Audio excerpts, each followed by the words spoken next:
Hi there, welcome to Eduretics, where we make your high school life simple. I'm Aniket, and today we're here with the part 1 of hard difficulty questions for nonlinear functions as part of our digital SAT math practice. Right now we're doing the advanced math section, so stay tuned. Make sure you practice the questions alongside and then only look at our solutions. So let's begin. Question number 1. H of x is equal to 2 times x minus 4 squared minus 32. This is a function given to us. The quadratic function h is defined as shown. In the xy plane, the graph of y is equal to h of x intersects the x-axis at the points 0, 0 and t, 0, where t is a constant. What is the value of t? So the graph of y is equal to h of x intersects the x-axis at the points. Intersecting the h-axis means these are the roots of this function, or where y goes to 0. The value of h of x goes to 0. So one of the roots they've given us, 0, 0. So if you put 2 times x minus 4 squared minus 32, if I put x is equal to 0, we get 2 times negative 4 squared minus 32, which is this 2, negative 4 squared is 16, 32 minus 32, which is 0. That is correct. That is 1. What is the other root? So where else does this function go to a 0? So for that, we'll need to solve a bit. Okay. So 2 times x minus 4 squared minus 32, we'll put this equal to 0 because that's where the roots exist when the function's value is 0. This makes it 2 times x minus 4 squared is equal to 32, or x minus 4 squared is equal to 32 over 2, which is 16. Now 16 is a perfect square, x minus 4 is already squared, so we take a square root on both sides. X minus 4 is equal to 4. 16 square root is 4. Okay. So then it'll be plus minus 4. Basically plus minus 4. So in case of a plus 4, it becomes 8. In case of a minus 4, it becomes 0. So 0 is already marked. So the other constant is 8. Option D. X is equal to 8. Okay. Or t is equal to 8 here. So let's look at the next question. The first term of a sequence is 9. Each term after the first term is 4 times the preceding term. If w represents the nth term of the sequence, which equation gives w in terms of n? Okay. So there's a sequence given. The first term is 9, begins with a 9 and goes on. Each term after the first is 4 times the preceding one. So that means the second term is 4 times the first. 4 times 9 is 36. Third term is 4 times 36, which is 144. Then fourth term is 4 times 144, which is 576. Like this, it goes on. Okay. So if w represents the nth term of the sequence, like a general term, it could be 10th term, 12th term, anything. Which equation gives w in terms of n? So we need to write the equation or expression for the nth term to generate the nth term of this sequence. So if we look at this, first term is 9, or we can say 9 times 4 raised by 0. Second term, 9 times 4 raised by 1. Third term, 9 times 4 times 4, or 9 times 4 squared. Third term, 9 times 4 cubed. That means, sorry, this is the fourth term. That means whichever term we're finding, the index of that term, the power of 4 is 1 less than that. So if we want to find the nth term, the power of 4 in that term would be n minus 1. So 9 times 4 raised power n minus 1. This is the general term. W is equal to 9 times 4 raised by n minus 1. That's the correct one. Okay. So option D is the correct one. This is how you analyze a sequence. Okay. Let's look at the next question. The next question is, function f is defined by f of x is equal to negative of a raised to the power of x plus b, where a and b are constants.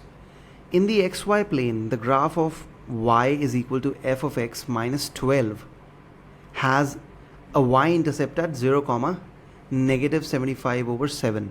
The product of A and B is 320 over 7. What is the value of A? Okay, looks like a complex question, but let's try to break it down. Let's see. So f of x is equal to negative a raised power x plus b, okay, where a and b are constants. In the xy plane, the graph of y is equal to f of x minus 12. So f of x minus 12 is going to be negative a raised power x plus b minus 12, has an intercept at, y-intercept at 0, negative 75 over 7. Y-intercept means where it cuts the y-axis, and whenever it cuts the y-axis, x would be 0, as it is given here. So the y-axis value would be negative 75 over 7 when x is 0. If I put x as 0, a raised power 0, any number raised power 0 is a 1. So this becomes a negative 1. Negative 75 over 7 is equal to negative 1 plus b minus 12. From here we can get the value of b. So b is going to be 13 minus 75 over 7. 13 times 7 is a 91 minus 75 is 16 over 7. Okay, 91, yeah. So 16 over 7. This is b. And the sum is given to be a plus b is 320 over 7. B is 16 over 7. Let's put that. So a is equal to 320 over 7 minus 16 over 7, which is going to be 304.7. That's the answer. This is what you need to key in. This is a integer type or grid-in question where you are going to give your responses. Okay. So it was pretty simple, although it looked a bit complex. But it's a straightforward question. Stick to the rules. Let's go to the next question. The next question, you can see the data for the growth of a culture of bacteria. A culture of bacteria is growing at an exponential rate as shown in the table above. At this rate, on which day would the number of bacteria per millimeter reach 5.12 multiplied by 10 raised power 8? Okay, so a specific number has to be reached on this exponential function whose values are shown right here. So it's like k a raised power x something, where x represents the number of days. So ka, like on day 1 it's some value, day 2 it's something else, day 3, and as you can see the pattern, 2.5 becomes 5, 5 becomes 1 into 10 raised power 6. If you put the same power of 10, you'd be able to see a pattern here. So 2.5 10 raised power 5, 5 10 raised power 5, 10 10 raised power 5. If you see this doubling, double from here, double to here, then 1, so this becomes 10. Okay. Then 10 on double becomes 20. Okay, so if we look at this number, 5.12 into 10 raised power 8, if I put this 10 to the base to the power of 5, this number becomes 5120. Looks really familiar, somewhere in the powers of 2. So 10 becomes double to 20, double to 40, 80, like this it goes on. So 5120, basically it's more like on day 1 it's like 2.5 times 2 raised power 0 on day 1. On day 2 it's 2.5 times 2 raised power 1. On day 3 it's 2.5 times 2 raised power 2. That's how this function is increasing. Like we can formulate our own function from here. You can see the values are doubling starting from 2.5. So let's say at the end of day n, what would this number look like? So at the end of day n, it will be 2.5 times 2 raised power n minus 1. This should be equal to 5120. Simple as that. This is what we need to solve. We need to solve for the value of n. So 5120 upon 2.5. Let's divide. 25 times 2 is a 50. We're left with a 12. take a 0, 120, 25 times 4 is 100, 20 and 200, 25 times 8 is a 200, 2048. 2 raised by n minus 1 is equal to 2048. Now 2048 is what power of 2? Now we can quickly see 2 raised by 5, for instance 2 raised by 5 is 32, 2 raised by 6 would be 64, 128, 256, 512, 1096, 2048. Okay, so if you see 5, 6, 7, 8, 9, 10, 11, 2 raised to the power of 11 minus 2 raised to the power 11 is 2048. This is the thing. So n minus 1 would be 11, n is 12, option D. Okay. So this was all about identifying a certain pattern. We don't know the exact constant, although we do. 2.5 is the constant. So it's like k is 2.5, a is 2 raised to the power of n. It's like we form the exponential function and then we try to figure out what value of n would suffice for the given number. Okay. So be very careful with the calculations, although it's a standard number like 2048 is pretty a familiar number when it comes to the power of 2's. Okay. So let's go to the next question. F of x is equal to ax squared plus 4x plus c. In the given quadratic function, a and c are constants. The graph of y is equal to f of x in the xy plane is a parabola that opens upward, okay, and has a vertex at the point h comma k, where h and k are constants. If k is less than 0 and f of negative 9 is equal to f of 3, which of the following must be true? Okay, a great case for like a good quadratic function question. Let's see.